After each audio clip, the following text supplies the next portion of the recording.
What's up guys, JV2017 here, bringing your daily Destiny tips and tricks content, and this is another edition in my Nightfall Strike guide series where I show you the best methods and strategies for completing every single Nightfall Strike.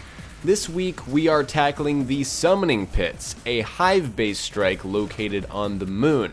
But before we jump in, let's go over some very basic stuff about Nightfall Strikes in general.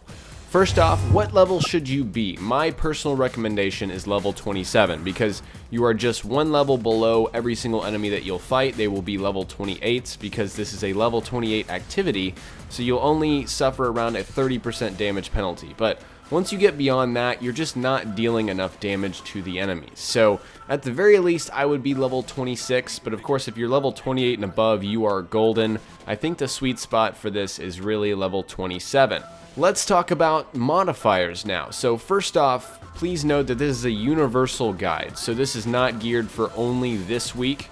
However, I'd like to cover some of the really important modifiers you need to watch out for. So first off, or actually all of them, let's name them off here, are Element Burn, Light Switch, and Nightfall. So Element Burn. This is very important because there can be just one Element Burn or three or two. It really depends on that week's, modifiers, and whatever it is, whichever element, it increases all sources of that element's damage by 300%. So that includes any weapons you may have, any abilities that you have, and any weapons and abilities that your enemies have as well. And that's a really important thing to keep in mind, especially this week, because I believe the Arc Burn this week makes this Nightfall Strike the most difficult we've had so far in the lifespan of Destiny, which is crazy.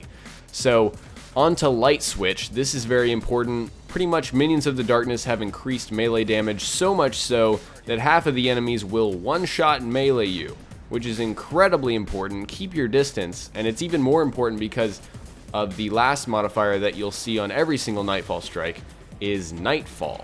And Nightfall will force your team to completely get booted from the game and start over from the beginning if everyone dies. So, modifiers. These are very important modifiers, and let's talk a little bit more about Arc Burn just for this week. I normally wouldn't do this, but because this strike is so difficult this week, it's really important.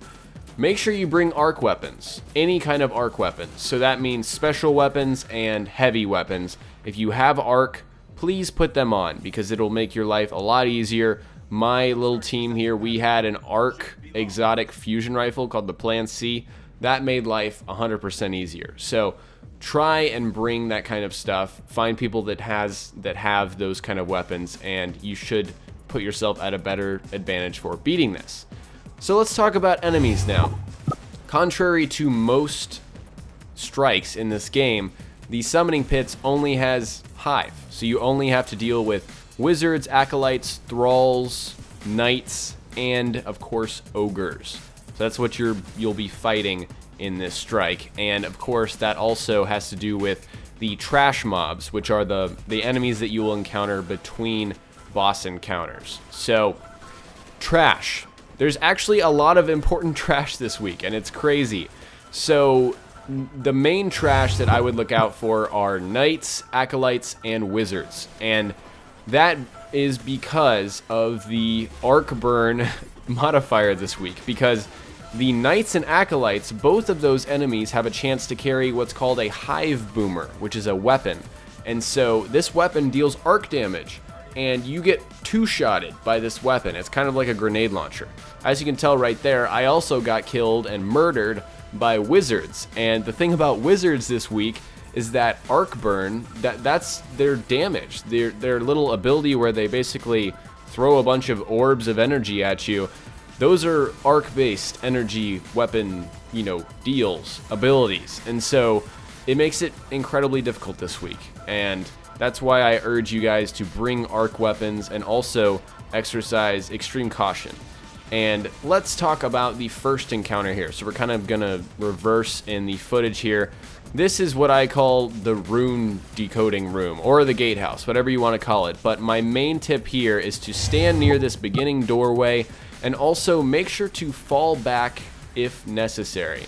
Actually, there will be parts where you'll have to fall back because of the sheer amount of wizards that spawn. This is kind of like a wave-based little encounter here, kind of like the Devil's Lair walkway, or the mesh layer that we talked about last week. It's very similar. Actually, almost the same, just in a different setting.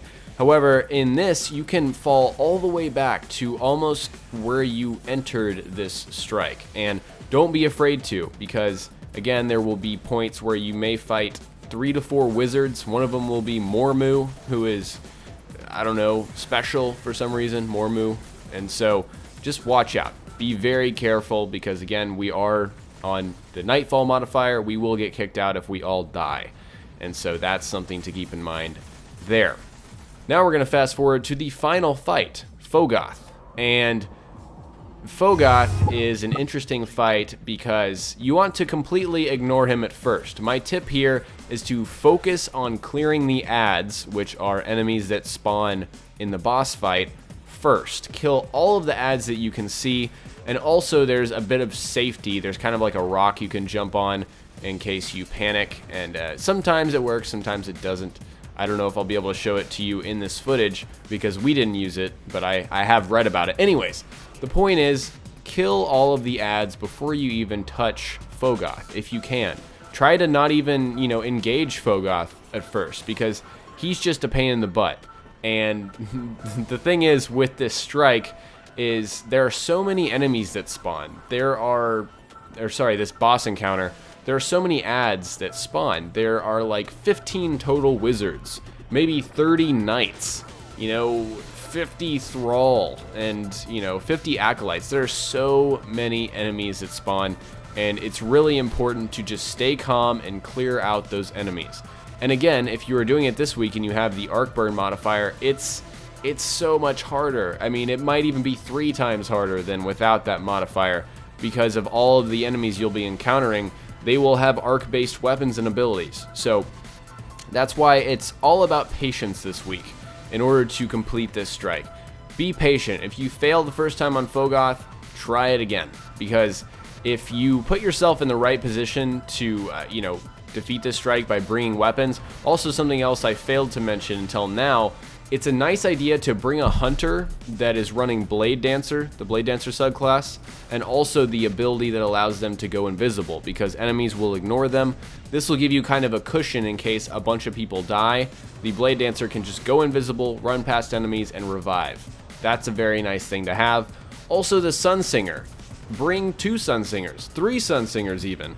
They're very nice to have because of their Radiance ability. They can just self-resurrect, which is another kind of safety thing to have. Another nice thing to have that I always have because I am a Titan is the Defender. The Defender subclass, it's nice to have a bubble because sometimes the enemy fire can get overwhelming. So anyways, guys, my main tip, the thing to gather from this video is that patience is required, especially this week. If you have the arc burn, I know I've said that a billion times, but this is so hard. I'm not even kidding. So be patient, guys. You can get through it, and you will earn whatever exotic you'll get out of this. Hopefully it's not 8 Ascendant Shards. That's always, no fun. So I hope you guys learned something new from this video, and if you did, remember to hit that like button. I'd really appreciate it. Also, don't forget to subscribe to this channel. It's your #1 destination for Destiny content. Talk to you all next time. Peace!